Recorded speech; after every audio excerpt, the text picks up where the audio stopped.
to Warhammer 40k lore in the Bible, where I pull from Warhammer 40k lore to help explain biblical lore. And today we're going to be going over Slaanesh. And every Monday will be this series. Every Tuesday is the short version of it, which is more of a narrative experience, while these are more of a lore study / Bible study all in one. And then I react to Warhammer 40k lore, which has a biblical veneer to it as well. So it's kind of somewhat of a variety channel, but with Warhammer 40k lore.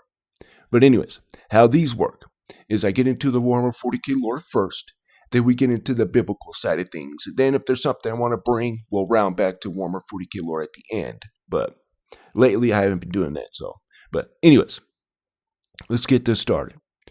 Slaanesh is the chaos god of lust, greed, excess, pain, pleasure, perfection, and hedonism. Slaanesh was the last of the major chaos gods to be born, coming into existence with a cataclysmic collapse of the Eldar civilization. Okay, let's go to the overview. And by the way, take these with a grain of salt. Okay, the Lexicaniums and the wikis, they get a lot of stuff wrong, right? Because she was basically sleeping. She wasn't necessarily birthed. She was kind of sleeping within the work. But then the Eldar, did their thing and kind of awoke her, per se. But anyways, I digress. At least to the newer lore. So Slaanesh, as it is called, derives from Slaaneth, the god's name in the dark tongue, the language of the chaos. Sla meaning ecstasy, pleasure, etc. Neth meaning lord of, master of, or prince of. Hence, the Prince of Pleasure. The correct adjective of things associated with Slaanesh, such as its worshippers, is Slaaneshi. In the Eldari language, she is known as Silent Thresh, but they tend to avoid using her name at all, instead of referring to her as She Who Thirsts. Slaanesh typically appears in a form which is female on the right side and male on the left, with two sets of horns rising from its flowing golden hair. It can, however, assume any form, male, female, hermaphrodite, or asexual, but prefers male bodies.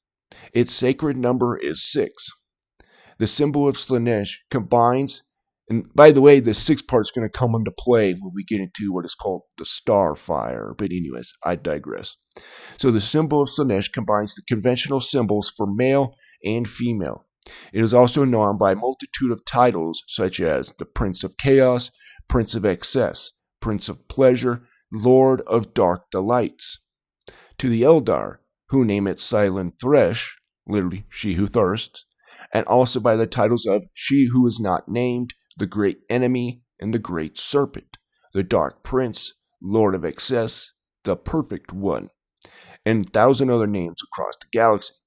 Known as the Feastbringer to the cannibal tribes on Goma 6, Slaanesh is depicted as an insatiable, slavering maw as vast as a canyon. To the Xenos species known as the Jorbaks, his name is mind-shattering cacophony of inharmonious notes emitted at mind-shattering volumes. The traitors' regiments of Toloso know him as the Cruel Mirror. The name and appearance ascribed to this dark god matters little, so long as the mortals fixate upon him and worship in their ways. Slaanesh was fully born at the moment of the fall of the Eldar.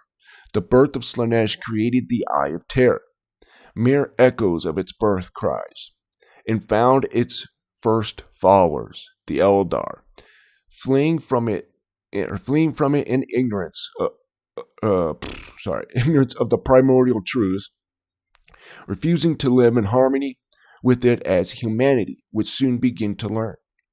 Slaanesh devoured the souls of most of the Eldar, except those far enough away from the Eldar homeworlds to escape, or those insulated within the webway. This event also slew all the Eldar gods except for Cain, who was shattered into many pieces. the Laughing God, Kegarak, or Segarak, or I've heard it say different things, so, and Isha, who was, according to one craft world, taken captive by the chaos god Nurgle. That's crazy because Nurgle uses her to test his diseases and stuff like that. But anyways, that's a whole different thing.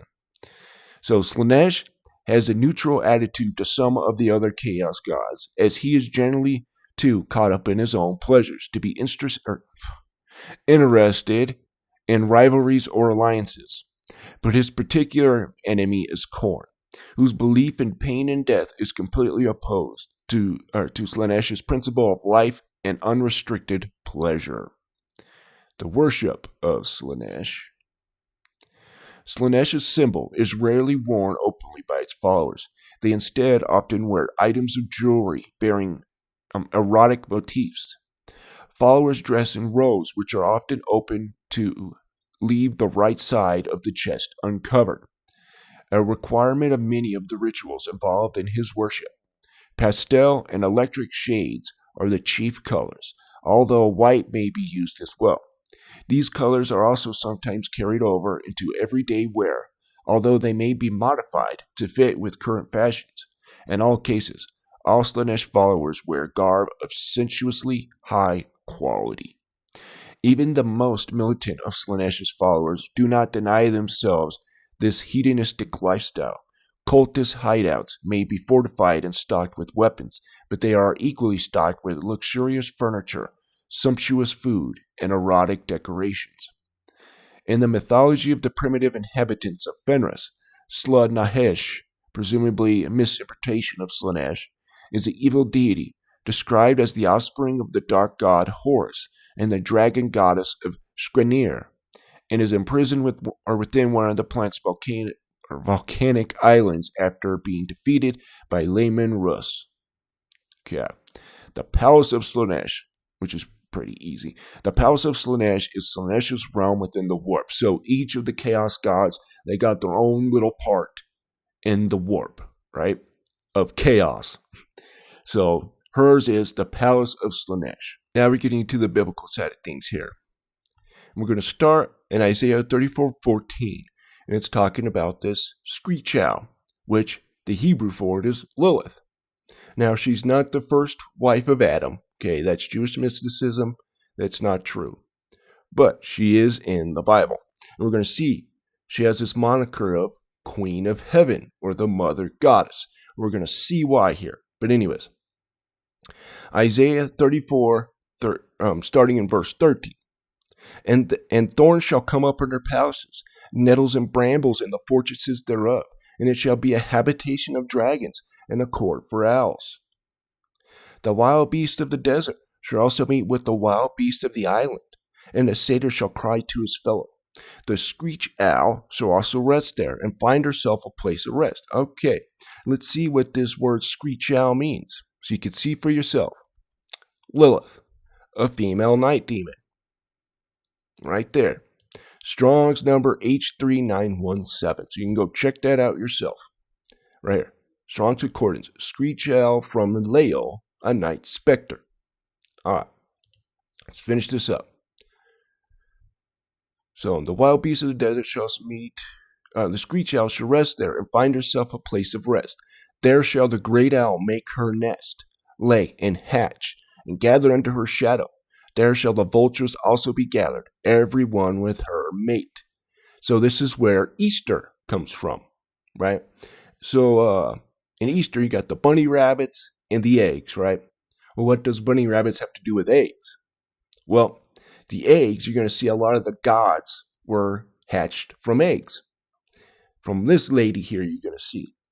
But also, the bunny rabbits, I do believe, are like one of the fastest producing animals out there. Right? They can rapidly produce, or something to that extent. But anyways, I just know they can reproduce fast. So that's what it's a symbol of, right? And it's connected to this Lilith character and Isis and all that stuff. But anyways, I digress. We'll get into that. There shall the great owl make her nest, blah, blah, blah, lay, hatch, and gather under her shadow. There shall the vultures also be gathered, every one with her mate. So this is like this breeding ground, right? Okay. Now we're getting into Inanna and Ishtar. So you see here this picture of Inanna or Ishtar, same thing. She looks like a human owl, right? So let's get into that first. Where these women come from. So, First Enoch chapter 19. By the way, First Enoch is endorsed by Jude in the Bible, and it pulls straight from the book of Enoch, First Enoch, and also gives a nod to his prophecy. So, that's a good endorsement. It was seems like the book of Enoch was in the house of Jesus, basically, right? So, but it's not supposed to be scripture. Enoch tells you this right in the beginning, right? It's not for this generation, but a generation to come, a remote one. So, which in my opinion, the time we're in now, there's a reason why it came out or was found in the 1900s. So, but anyways, I digress.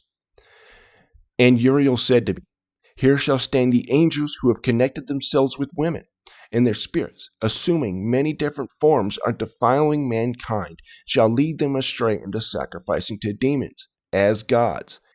And here shall they stand till the day of the great judgment, in which they shall be judged, till they are made an end of. Also, this is in Jude as well, where you see the angels being imprisoned. But anyways, and the woman also of the angels who went astray shall become sirens. So this is interesting.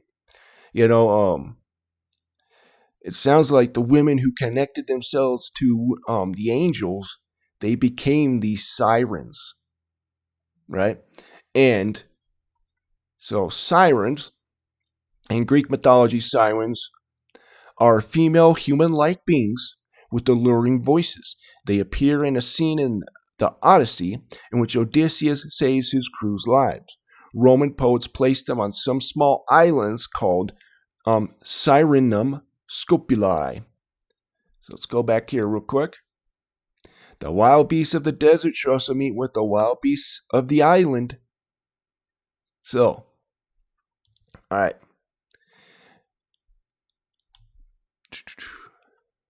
Let me see if I can.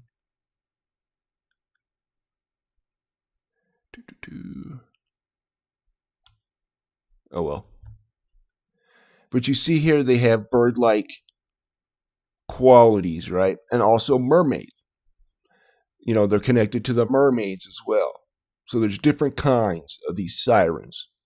Some surviving classical period examples had already depicted the siren as mermaid-like. The sirens are described as mermaids, tritonesses, examples of dating. Hold on. See if I can find the bird-like sirens.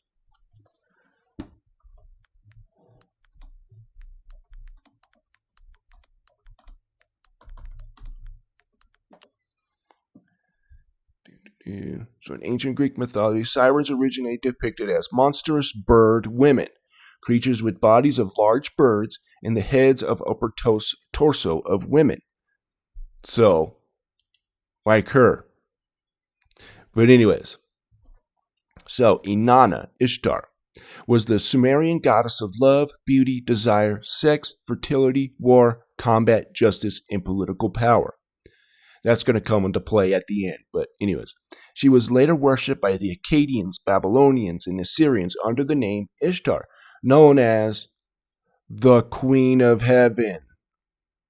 So I want to get this out here, guys. My rule of thumb, if it's not in the Bible, I'm not going to do it. Right? Nowhere in the Bible is Mary ever called the Queen of Heaven. Right? Nor did Jesus say, worship her. Mary didn't even say to worship her or anything like that. So why are we doing it as Christians when you got this lady here called the Queen of Heaven? Sorry, didn't mean to do that. So, again, guys, we got to conform to what the Bible says, not what a priest says, not what a pastor says, not what your favorite YouTuber says, what the Bible says. And nowhere in the Bible is Mary ever called the Queen of Heaven. Okay. She was the patron goddess of Iana Temple at the city of Uruk, which was her main cult center. She was associated with the planet Venus, and most prominent symbols included the lion and the eight-pointed star. Her husband was the god Damuzid, the shepherd, later known as Tammuz, and her Sakal, or personal tenant, was the goddess Ninshubur, which later became the male deity Popsicle. That's going to come into play because you're going to see there's this male and female side of her, kind of. Anyways, Ishtar was a great mother goddess, worshipped in threefold capacity as the goddess of fertility and vegetation, as the goddess of war, and the goddess of love.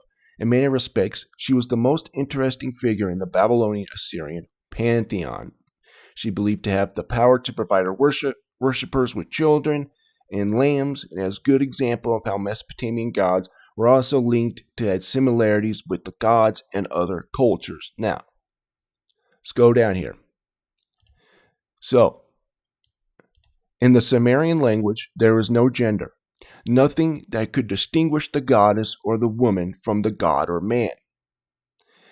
And the spirits, therefore, were indifferently of both sexes. Moreover, the woman occupied the important place in Sumerian family where the Semitic translation speaks of man and women. The Sumerian original makes it woman and man. To the Sumerian mind, according to the female spirit, was as powerful as the male, acting as independently and possessing the same attributes. And we see in Revelation the spirit rises again, doesn't it? No wonder why we have what is going on in our world today. Something very interesting is happening there. But anyways, so that's where, in paganism, godhood, basically you have both sexes, right? So, let's move on. Jeremiah 44:19. And when we burned incense to the Queen of Heaven, and poured out drink offerings unto her, did we make her cakes to worship her, and pour out drink offerings unto her without our men. And what's interesting about those cakes there, do this here.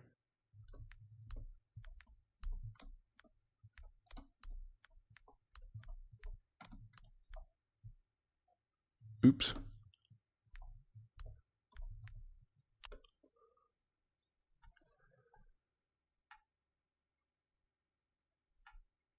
Refers to ancient. These dough cakes, known as the Kohanim, were baked by families in honor of pagan goddess like Ishtar or Asherah, who I believe is the same person. The phrase is also used as a metaphor for Marian, Virgin Mary devotion, or modern religious feminist curriculum. The ritual, according to Jeremiah, Israelite families participated in making sacrificial cakes to the Queen of Heaven. Let me see if I can. Yeah, they're like these little wafer things, right? So, very interesting, isn't it? That we do this on Easter and stuff like that. But anyways, let's move on. Okay. Now, I almost said it. You can't say that. The Egyptian goddess, originally and ancient Egyptian goddess of magic, motherhood, and fertility, there it is again, was widely revered as the Queen of Heaven. And let's see pictures of her. She's got wings in the same thing as Inanna. And she's got the little ankh there, right? So in my opinion, she's the same person, right? The Queen of Heaven. She's got wings there, wings here. So, very interesting. All right. So we did that, and now let's go here. Now we're going to talk about these Asherah poles and groves. So 2 Chronicles 34:7. And when he had broken down the altars and the groves, and had beaten the graven images into powder and cut down all the idols throughout all the land of Israel, he returned to Jerusalem. Okay. Right here. So first we got to see, let me, bring up a verse that actually talks about.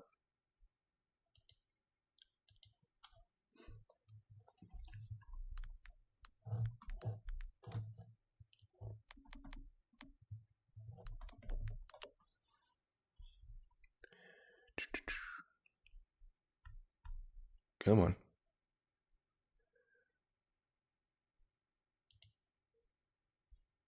So, 2 Kings 21:7, and he set a graven image of the grove, there it is again, that he had made in the house of which the Lord said to David and to Solomon his son in his house in Jerusalem, which had chosen out of the tribes of Israel, I will put my name forever. And this would also Asherah pole and grove. They're interconnected. So that's basically what I wanted to get at. So you would have these right here. So an Asherah pole was a sacred tree or pole that stood near Canaanite religious locations to honor the pagan goddess Asherah, also known as Astarte. While the exact appearance of an Asherah pole is somewhat obscure, it is clear that ancient Israelites, after entering to the land of Canaan, were influenced by the pagan religion it represented. In the Bible, Asherah poles were first mentioned in Exodus 34:13. I should have brought this up first. So right here, ye shall tear down their altars and break their pillars and cut down their Asherah. God had just made the 10 Commandment tablets, and Moses had requested God graciously forgive the Israelites for worshiping the golden calf. Verse 10 begins the covenant God made. If the Israelites obeyed him, right here.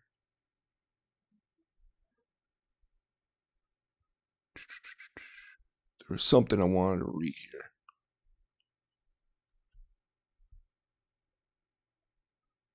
Oh, maybe not. But yeah, so let me see if I can find a picture of the groves here.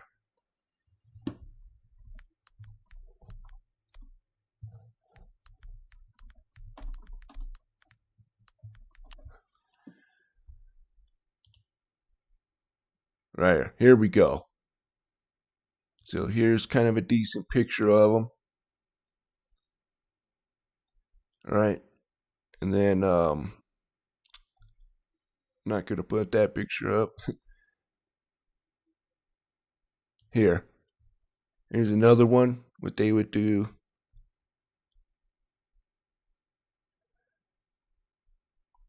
Then here's this with the lions, which is very interesting. So, that is an Asherah pole. Now, right here. The goddess Asherah, Queen of Heaven. Isn't that interesting? Mother of creation. All right. Today we embark on a journey through time and myth back into ancient Canaanite world where we'll meet a goddess shrouded in mystery, yet powerful beyond measure. Her name is Asherah, and she was known as the Queen of Heaven, Mother of creation, and consort of the storm god. But her story is more than just a footnote in history. It's a testament to the enduring power of feminine principle, a force that nourishes life, wields unimaginable power, and challenges expectations at every turn. So, there you go. Wanted to show you that she's also called the Queen of Heaven. And now, remember how I told you that this mark of the beast is a lot older than we think it is. It's not just it. Now, in the end times, it gets planted. It becomes like this little tracking device, but also it connects you to the beast, right? Because it says the beast will sit in the temple of God, and we know the temple of God is us, right? Paul literally says, don't you know that you are the temple of God, right? But, so this is interesting here. So this is kind of gross, okay? Actually really gross, but anyways. The starfire woman. So the starfire is the menstrual blood of the goddess. This term is first used in the series of ancient Sumerian tablets describing a moon elixir that flows from the great queen goddess of extraterrestrial race known as the Anunnaki. These are the Nephilim beings, right? The Genesis 6 stuff that's going on, and the Anakim and whatnot. So the starfire was filled with components, DNA, and particular gene that opened and later kept open the pineal and pituitary glands, granting clear wisdom and insight. It was ritualistically used in ancient and modern times by the early mystery schools, priestly elite, kings, and the male offspring of the Anunnaki. Let's keep reading. So it is important to note that only males partook of this elixir. Queens, priestesses, and the mothers of the Anunnaki offspring did not need this elixir for its spiritual properties, because they were made of it. After some time, the starfire was created here on earth by ingesting the menstrual blood of virgin priestesses who were born and bred for this single purpose. These priestesses, known as the Scarlet Women, were said to be the women who contained the voice. So this siren thing, right?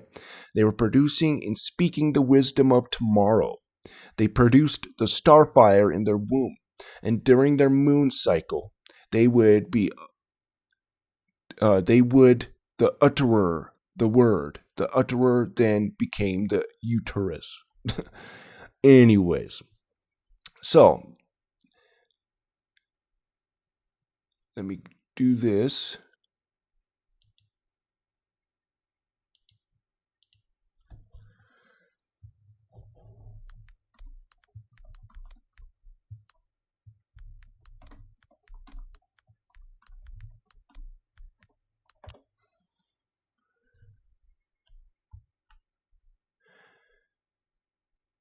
So Revelation.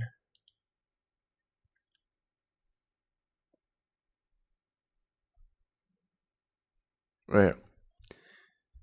So Revelation 17:4. We'll read kind of the whole thing, but I want to read 4 real quick.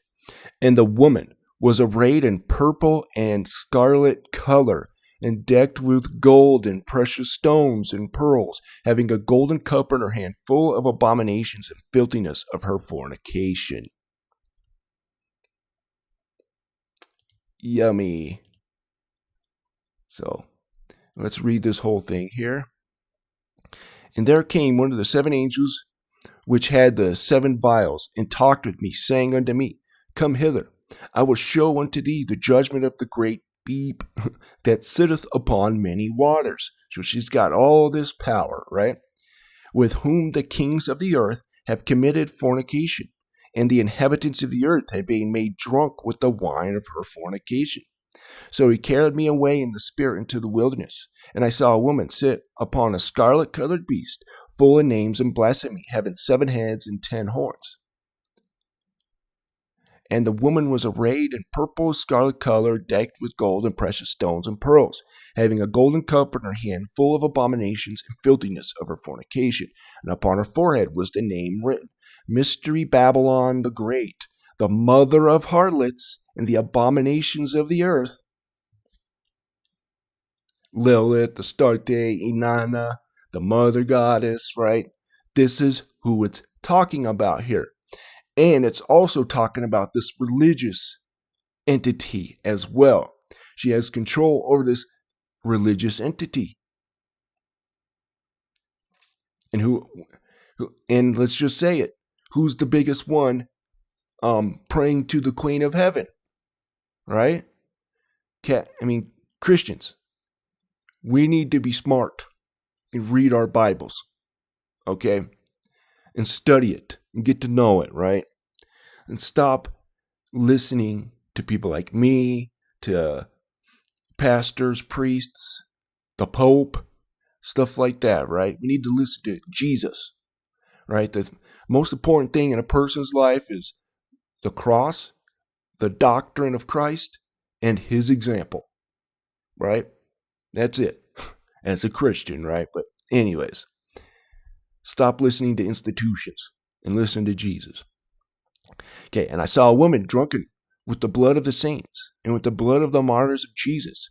And when I saw her, I wondered with great admiration. And the angel said unto me, Wherefore didst thou marvel? I will tell you the mystery of the woman and the beast that carrieth her, which had 7 heads and 10 horns. And we know who those 7 heads are, right? The 7 chief angels, right? In my opinion, the 7 seraphims. But anyways, the beast that thou sawest was and is not and shall ascend out of the bottomless pit. This is Lucifer, right? As I brought in last week's video. So you want to check that out. You haven't seen that yet. You will see Lucifer, Isaiah 14, verse 16, literally calls him a man, right? And he would be a Nephilim, right? He was a Nephilim king born of angel and women or whatever. And who knows? This lady that we're talking about today could very well be his mother and wife and all that. Yeah, pretty sick because she was the mother of Tammuz and then became his wife. Yeah. And then we wonder why these elites intermarry each other to keep the bloodline going, right? But anyways, let's keep going here. Let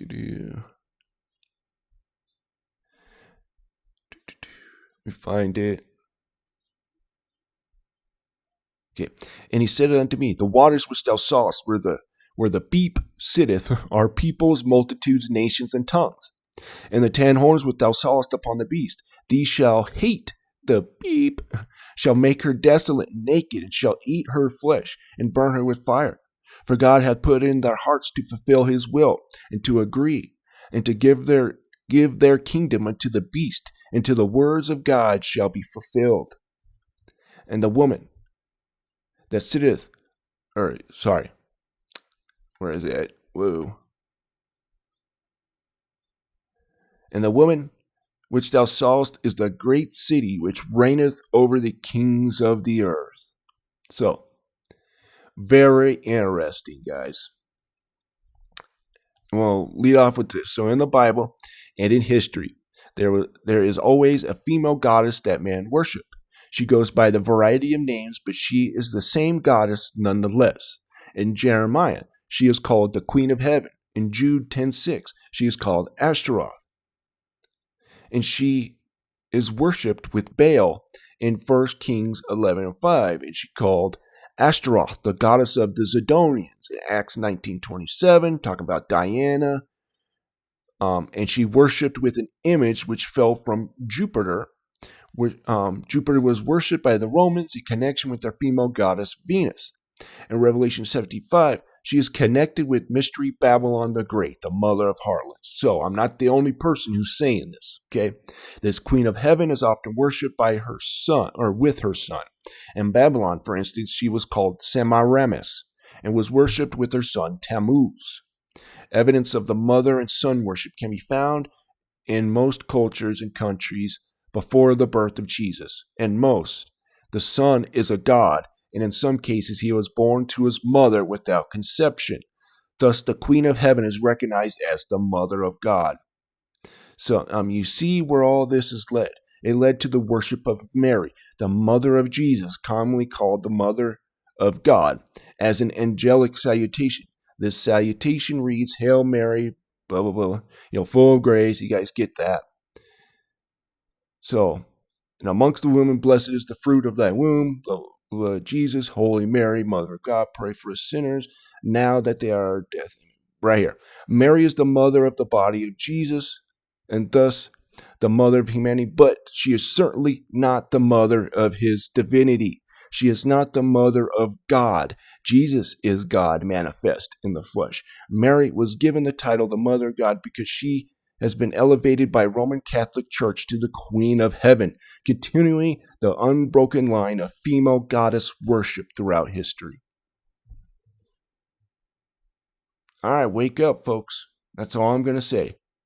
But anyways, guys, we'll get into Slaanesh demonettes, all that. And I've actually done that. I think I've done something on that before, like a short. But we'll do a bigger video on it. But anyways, guys, I want to thank you guys for who liked the video. If you disliked the video, thank you for at least giving me a chance. All right, guys, you have a wonderful day.